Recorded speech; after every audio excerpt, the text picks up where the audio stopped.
Hello, my name is Edmund Cardona, and I'm doing a scaffold and lesson plan on in literature and English, ninth and 10th grade grades that I target.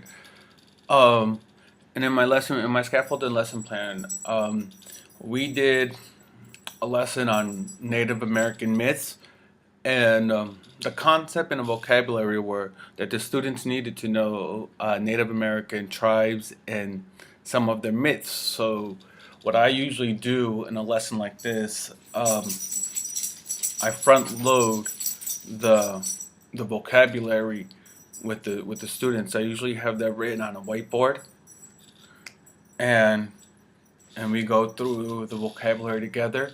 And also, what I do is I make up photocopies of the text so the students could have something about the author that we're reading about. And it usually looks something like this. It's just a photocopy of the textbook that I do for the students. And it's just something so they could have physically, because I know sometimes turning the pages and back and forth when you're reading about the author and asking questions, it seems difficult, for them to do that back and forth. As a pre-lesson thing is a lesson I like to do is I front load a lot of vocabulary words. Any vocabulary words that I believe that will be part of the reading that I feel that they will have trouble in, and I would also use some of the vocabulary words that are listed in the textbook. Oh, I know that's gonna look backwards because it's a mirror image, but and I would have that written on the board on the back of me. Another thing that I like to do is actually quick writes and quick draws about things right before they're going to read, and something like I would show them a picture and let them read the title and ask them, to draw something for me, and I have books for the students like on how to draw cartoon characters and stuff like that. So it's just an easier way for them to explain themselves before we get into the lesson. And in reading, we usually do. I usually just do like popcorn read. Actually, either have students choose one another. If that's going a little too slow, I would actually read it to the students, or pick someone for the students to read.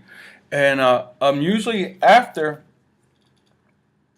the reading, or during even actually the reading time, I like to have students have answer some questions while we're doing reading. I usually tend to stop and see if the students are understanding chronological order events, certain words that refer to things that they might have not heard, or just to clarify things during the reading. I usually stop it at times, and just also to make sure that the students are following along.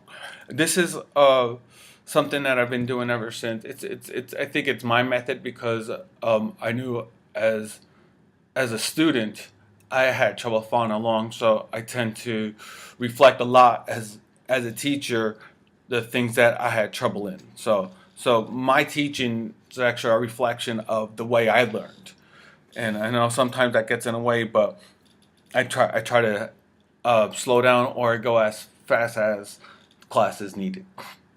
And overall, um, most of the things that I like to do to end a lesson would be is actually summarizing for the students.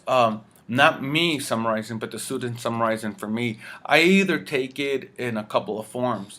Either some students could summarize it orally, and or some students could write it for me. And it's usually about a paragraph or so.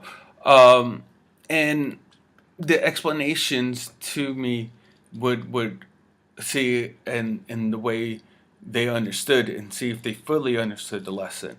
Also during the lesson, when I ask a question, I could also see if the students are understanding. This is a basic lesson plan that I did.